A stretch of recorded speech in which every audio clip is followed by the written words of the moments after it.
पुरी श्रीमंदिर रे बदलिब दर्शन व्यवस्था।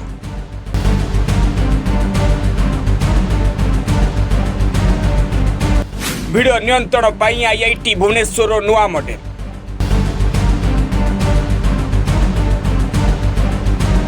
पुरी श्रीमंदिर को आसुथिबा लक्ष लक्ष भक्तों पाई आसीपारे बड़ परिवर्तन। श्रीमंदिर रे भक्तों भिड़ लंबा धाड़ी को अधिक सुव्यवस्थित करबा पाई ओडिशा सरकार IIT भुवनेश्वर वैषयिक सहायता नहीं। भक्त माने जेपरी श्रृंखलित भाव में महाप्रभु को दर्शन करें से एक नुआ क्यू बेस्टेड दर्शन सिस्टम पायलट मॉडल प्रस्तुत हो।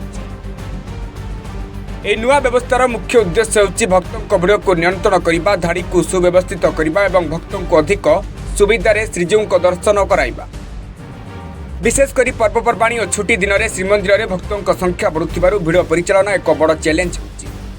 प्रस्तावित मॉडल अनुसार श्रीमंदिर 7 पाहाच अंचल भक्तों प्रवेश और गतिविधि को नियंत्रित करने उपर विचार करा जाउची। नाट मंडप और जगमन अंचल 5 ରୁ 6टी इलिवेटेड लेन बा रम्प रखा नहीं प्रस्ताव रही। द्वारा दूर महाप्रभु श्री जगन्नाथ बड़ ठाकुर श्री बलभद्र और देवी सुभद्रा को दर्शन कर सुजोग अधिक सुविधाजनक हो पारे। सबुठार बड़ कथा होची प्रस्तावित व्यवस्था प्रति घंटे प्राय 8,000 ରୁ 10,000 भक्तों को अधिक श्रृंखलित भाव में दर्शन कराइबार क्षमता रखा नहीं आलोचना हुई।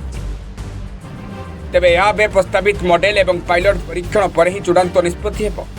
प्रथम IIT भुवनेश्वर द्वारा प्रस्तुत पायलट मॉडल को परीक्षा करा जिवो।